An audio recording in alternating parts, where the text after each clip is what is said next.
Hello students, welcome to your English class. Today we are coming to the ending part of the chapter, The Summer of the Beautiful White Horse. It is the first chapter of the book Snapshot written by William Saroyan. The book Snapshot is the second book of class 11. First book is Hornbill. So in this chapter till now we have read there are two main characters in the story, two small boys. One is Murad, who is 13 years old, and second is Aram, who is 9-year old, and the narrator of this story. He is telling us the story with his point of view, and he is very fond of horse riding. He always desired for horse riding, and one day he gets chance to ride the horse when his cousin Murad comes to him and offered him to ride on a horse. First, Aram was surprised to see the horse with Murad, as he believed that they were so poor that they could not afford to buy the horse. But later he forgot about everything and enjoyed riding with Murad, and after riding he asked Murad where did he got the horse from. And as he comes to know that Murad has taken somebody's horse for the purpose of riding, then also because he was enjoying the riding, he requested Murad to keep the horse for longer time. And then when they have hidden the horse at its hiding place and coming back to home, after coming home, Aram took his breakfast, and here we are introduced with two more characters of the story, Uncle Khusro and Farmer John Barrow.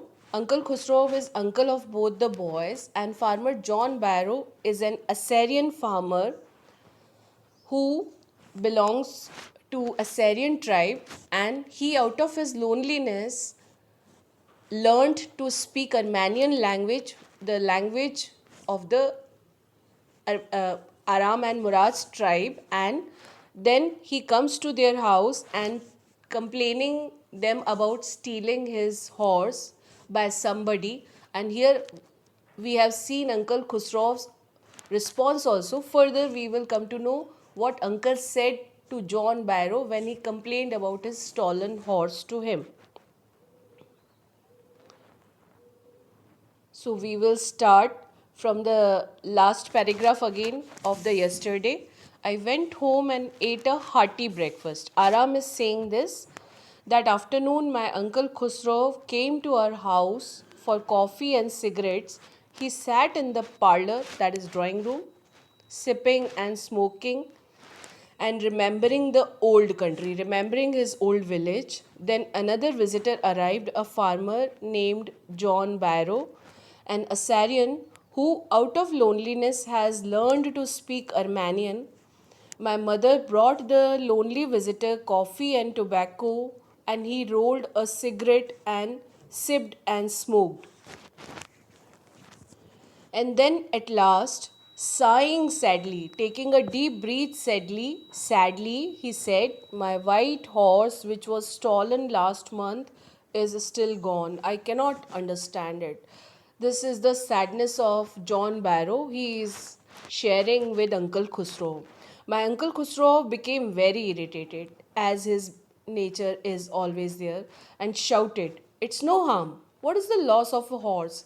Haven't we all lost the homeland? What is this crying over a horse? So, this way he is trying to scold John Barrow. That why are you crying over a petty matter? Every matter is petty for him, small for him. That may be all right for you, a city dweller, to say, John Barrow said. But what of my Surrey? Surrey is a vehicle drawn by a horse. So he is saying that his Surrey is useless. What good is a Surrey without a horse? His Surrey is useless now because his horse is stolen. So he cannot use his Surrey to go anywhere, and he has to walk on his feet, which is very difficult for him. Pay no attention to it. My Uncle Khusro roared. Same behavior of Uncle Khusro. Same response. Again, I walked the miles to get here. John Barrow said. You have legs, my Uncle Khusro shouted. So, as he complained about his walking 10 miles there, same response given by Uncle Khusro again, that you have legs. My left leg pains me, the farmer said. Same response by Uncle Khusro again. Man, pay no attention to it. My Uncle Khusro roared. He was shouting and scolding the farmer again and again on his every complaint. That horse cost me $60. Again, farmer tried to make him understand the seriousness of the matter of the stolen horse by telling him the price of the horse, how costly it is. The farmer said, I spit on money. But Uncle Khusrov's response was as same as ever. My Uncle Khusrov said, I spit on money. He got up and stalked out of the horse. Who got up here? John Barrow got up immediately out of anger and he came out of the house slamming the screen door, shutting the door so loudly. My mother explained. Here, Aram's mother is explaining to Farmer John Barrow about Uncle Khusrov's behavior. He has a gentle heart, she is saying. It is simply that he is homesick. He is missing his home. And such a large man, his size is very big. That is the reason he gets irritated quickly on everything. The farmer went away saying nothing and I ran over to my cousin Murad's house. So this was a news for Aram. So he went to inform Murad about whom the horse belonged to. He was sitting under a peach tree. Murad was that time sitting under a peach tree trying to repair the hurt wing of a young robin. Here young robin is a small bird named Robin whose one wing was hurt and Murad was trying to repair it which could not fly because of the hurt wing. He was talking to the bird while repairing his wing. What is it? As Murad saw Aram running towards him, he asked him what happened. The farmer John Barrow, I said, he visited our house. He want his horse. You have had it a month. I want you to promise not to take it back until I learn to ride. Here, Aram has actually come to request Murad that the horse belonged to farmer John Barrow and you are not going to return it until I am learning the riding on the horse. It will take you a year to learn to ride, my cousin Murad said. We could keep the horse a year, I said. As Aram was too small to understand the seriousness of the matter, he is requesting Murad to keep the horse for a year so that he can learn riding. My cousin Murad leaped to his feet. That means he jumped and stood up immediately listening to this because he did not want to keep the horse for a year. What? He roared. Are you inviting a member of the Garoglanian family to steal? He means to say that we belong to an honest tribe. We could not steal the horse. The horse must go back to its true owner. When? I said. Aram is worried when he is going to return the horse back. In 6 months at the latest, he said. He threw the bird into the air. While talking, he repaired the hurt wing of the bird and threw it into the air to fly again.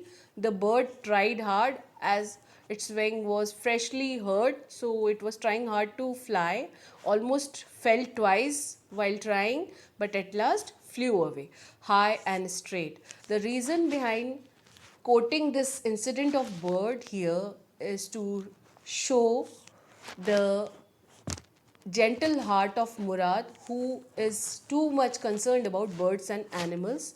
Early every morning for 2 weeks, my cousin Murad and I took the horse out of the barn of the deserted vineyard where we were hiding it and rode it. And every morning, the horse, when it was my turn to ride alone, leaped over grapevines and small trees and threw me and ran away. So here Aram is explaining for next 2 weeks continuously they had been riding the horse and enjoying riding, and every time when Aram tried to ride the horse he fell off and horse ran away. Nevertheless, I hoped in time to learn to ride the way my cousin Murad rode. Here Aram has hope still that he will someday learn to ride the horse like Murad. One morning, on the way to Fitwazian's deserted vineyard, here Aram means to say the vineyard. Fitwazian is a farmer whose vineyard was not in use anymore, and they used to hide the horse there. So when they were on the way to that vineyard, we ran into the farmer. Ran into is a phrasal verb here, which means they encountered Farmer John Barrow. They came face to face on the way with Farmer John Barrow, who was on his way to town, who was going to town. Let me do the talking, my cousin Murad said. As Murad saw him, immediately he told Aram, actually, he advised Aram to keep his mouth shut, and he wanted to talk to John Barrow. I have a way with farmers. He means to say that he can deals farmers as well. This was his fixed sentence everywhere for everyone, whether they are birds, animals, or human beings. Good morning, John Barrow, my cousin Murad said to the farmer. The farmer studied the horse eagerly. So, as Murad was wishing him good morning, farmer was observing the horse very curiously. Good morning, son of my friends, he said. What is the name of your horse? My heart, my cousin Murad said in the Armenian language. My heart is the name of a horse here. A lovely name, John Barrow said, for a lovely horse. I could swear it is the horse that was stolen from me many weeks ago. May I look into his mouth? So here he is quite sure that this is the same horse which was stolen from his vineyard many weeks ago. So he wanted to have a close look of the horse by looking into his mouth. Of course, Murad said. Murad agreed to that. The farmer looked into the mouth of the horse. Tooth for tooth, he said. Tooth for tooth here means he has the same tooth as my horse had. I would swear it is my horse if I did not know your parents. The fame of your family for honesty is well known to me, yet the horse is the twin of my horse. A suspicious man would believe his eyes instead of his heart. Good day, my young friends. So, through these paragraphs, we can understand what was the thinking of Farmer John Barrow about Armenian tribe, about each and every member of Armenian tribe, whether they were small boys like Murad and Aram. He said if he did not know his parents, their fame for honesty, he would believe that was his horse. But now, as he knows that they could not steal the horse, he is sure that that is not his horse. Further, he is saying a suspicious man would believe his eyes instead of his heart. He means to say the person who is doubtful, suspicious, he would always believe his eyes rather than what his heart says. So here he is doubtful because his horse is stolen, so he looks to every horse as it belongs to him. So here he is giving all blame to his suspicion, not the boys. Good day, my young friends. Finally, he wished them good day and went away without saying anything because he was sure that horse did not belong to him. Good day, John Barrow, my cousin Murad said. Early the following morning, we took the horse to John Barrow's vineyard and put it in the barn. The dogs followed us around without making a sound. So the very next day, the boys went to vineyard of John Barrow, farmer John Barrow, and they put back the horse there, and some dogs were also there who followed them, but the dogs did not bark. Luckily, they were quiet. So here we can see what happened suddenly to both the boys here, that they returned the horse immediately the next morning. Actually, they did not return, they kept it quietly there without the knowledge of John Barrow, because they did not want that John Barrow should know that they have stolen the horse. Here they are very much concerned about the fame and name of their tribe, and as they heard it from John Barrow, they believed that they have done something wrong, so they wanted to correct that, and out of their conscience they returned the horse again. The dogs, I whispered to my cousin Murad. I thought they would bark. So here Aram had doubt that the dogs would bark, but they did not bark. So he's saying his doubt to, he's sharing his doubt to Murad. And Murad's answer is they would add somebody else. He said, I have a way with dogs. So same sentence he is repeating for the fourth time by saying that he can deal the dogs also. So they would bark if there would be somebody else, but Here it is me who can handle the dogs as well, so they will not bark at us. My cousin Murad put his arms around the horse, pressed his nose into the horse's nose, patted it, and then we went away. So Murad, before going back, showed his love and affection towards the horse, as he had been keeping it for more than a month now, and they went back quietly. That afternoon, John Barrow came to our house in his surrey, because finally he got his horse, so he was using his surrey with the horse, and showed my mother the horse that had been stolen and returned itself. Without his knowledge, it was stolen, and without his knowledge, it was returned back again. So he was feeling himself very lucky. And what he is saying to his mother, I do not know what to think, he said. The horse is stronger than ever, better tempered too. So he is feeling that his horse has become better than ever, stronger than ever. Behavior is better than earlier. I thank God. My uncle Khusraw, who was in the parlor, became irritated and shouted. So as he was saying, I thank God, John Barrow is saying, I thank God. Again, Uncle Khusraw got irritated and shouted, quiet, man, quiet. Your horse has been returned. Pay no attention to it. So this is the end of our story with the funny dialogue of Uncle Khusraw, and the story is ending at a positive note, that although the boys were very small, but they understood what they should do, they understood the difference between right and wrong, and they wanted to keep the fame of their tribe forever. So they realized their mistake and corrected it timely. So that's all for this chapter. I hope you have understood the chapter. Please read it again for better understanding. And next we are coming with the next chapter. Till then, thank you.